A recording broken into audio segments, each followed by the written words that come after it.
So, what if I told you that a single mysterious sentence could completely change how you see, well, everything?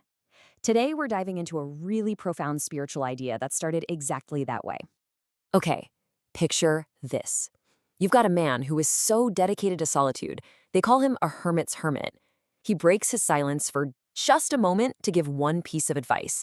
And this single piece of advice, just a few words, ends up changing everything for the person who heard it. We've got to unpack that story, right?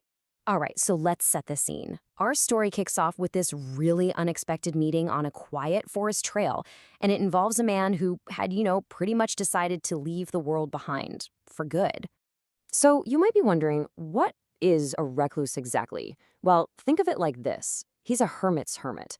We're not just talking about someone who likes their alone time. No, this is someone who lives way out, deep in the woods, and has dedicated their entire life to solitude. They basically connect with the outside world almost never.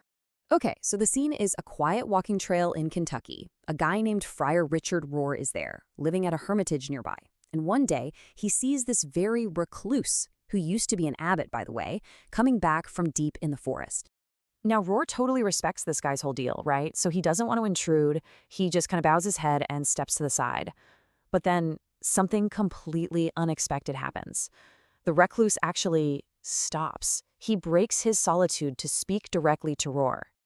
And what this recluse says, well, it's pretty much the whole reason we're even talking about this today. It's a phrase that sounds so simple on the surface, but believe me, the implications are absolutely massive. This is the moment. The recluse looks right at him and says, "You get to preach, and I don't. So when you preach, just tell the people one thing: God is not out there." And then just like that, he walks on. Man, those words just hung in the air.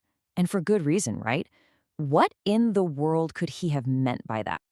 You see, that one little sentence, it completely challenges this idea that so many of us have about where to find God or the divine. It points to what you could call a great misconception. And this really breaks it down for us. On one side, you've got this idea of God out there, a distant being, totally separate from us, somewhere way off in the cosmos. But the God in here idea, it just flips that whole thing on its head. God isn't distant, God is present. Not separate, but within us and within everything. It's the difference between a God you have to go looking for and a God who's already here. That's the whole idea of Emmanuel, which literally means God with us. Okay, so what happens when we actually make that shift in our heads? How does it actually change the way we see the world and maybe even our own place in it? Well, when we think God is only out there, somewhere else entirely, it has some pretty real consequences. We can start to feel, I don't know, disconnected from our own value. Our bodies can almost feel like a burden, something we're just stuck with. In nature, it just becomes a pile of resources for us to use. The physical world starts to feel kind of empty, like it's missing any real holiness. But then, look at the flip side. When we start to see God as being in here, everything changes. Suddenly, we can recognize that we ourselves are sacred. Our bodies aren't burdens anymore, they're sacred. Nature isn't just stuff, it's sacred. The whole universe becomes sacred. It's this beautiful, profound union of the sacred and the human, the holy and the everyday, material world. And if you think about it, this is the very union that Jesus came to reveal, that the divine isn't separate from the physical world we live in. I mean, it's symbolized in these really simple earthly things like wheat and wine, things that become a bridge to the sacred. And listen, this isn't some brand new idea. It's right there in Scripture. This quote from Acts just nails it. In him we live and move and have our being. See? That suggests this all-encompassing presence, not some distant observer watching from afar. God isn't a destination we have to travel to. It's the very air we breathe, the very environment we exist in. So that brings us to the big takeaway here. Grasping this whole concept isn't about just learning a new fact. It's about a complete and total shift in how you see things.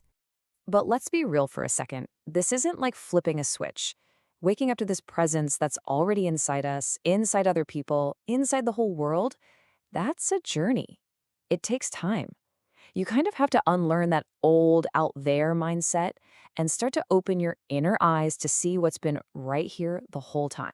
And so we're left with this final thought, which really sums up the recluse's wisdom perfectly.